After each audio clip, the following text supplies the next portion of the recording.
whereby we may face such a situation. Number one, when you're trying to have a surgical aortic graft or you have a surgical ram here, this is the red things, pardon my ugly drawing, the wire. You could rotate the valve, use a stiffer wire, use a buddy wire or buddy balloon. But today my main focus is really on snaring.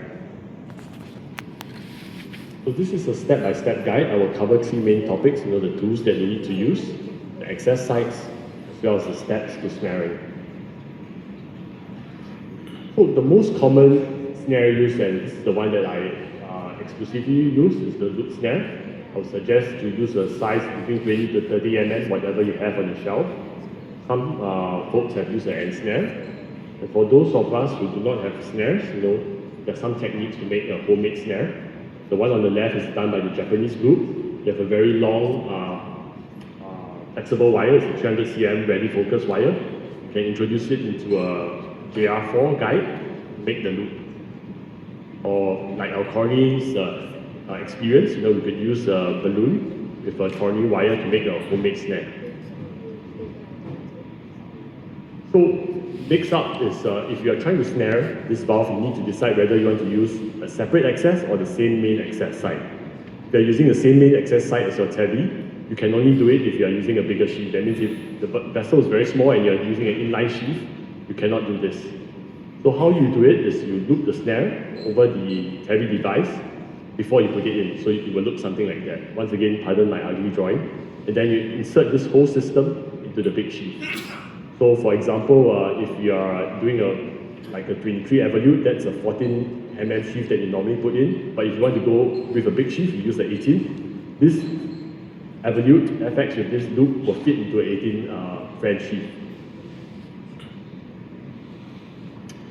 Most commonly, we do use the contralateral access. So we will put the 5 or 6 French sheath, either femoral or radial. And once again, it's more convenient to do it from the femoral. So this is a real brief sketch of what you do. First, from the contralateral access, put the snare with a guide, the descending aorta. So that's the drawing here. The pink thing is the snare and the blue thing is the guide.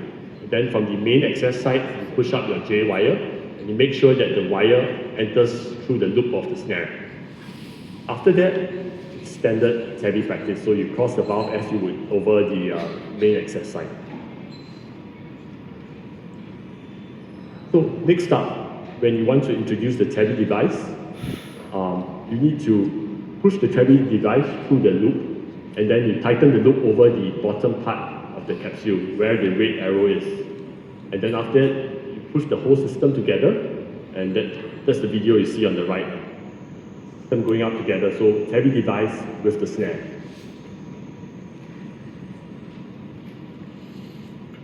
So as you are crossing the valve, what you are doing on the snare is to give gentle traction. By doing a gentle traction, you are pulling the snare into the inner curve, as you can see from the blue arrow. That allows you to align the valve more coaxially, the tabby device more coaxially, and you can cross. So these are two different examples. You can see gentle pressure on the snare to pull it to the inner curve, and pop, it goes across the valve. After you cross the valve, you need to loosen the snare and pull it back. I think it's safer to pull it back to the descending aorta so you don't interfere with your tabby device. Then you deploy the tabby valve as you would normally. And at the end of the day, you just remove the whole tabby device, you pull out the wire from your main sheath and then the snare. So this is a summary. Snaring is a simple, elegant solution for challenging crossing scenarios. You need to make sure that you have the available equipment. And the equipment is not difficult, it's really just a loop snare. And then, as I mentioned in my step-by-step guide, you really need to pay very close attention to the technique. Thank you.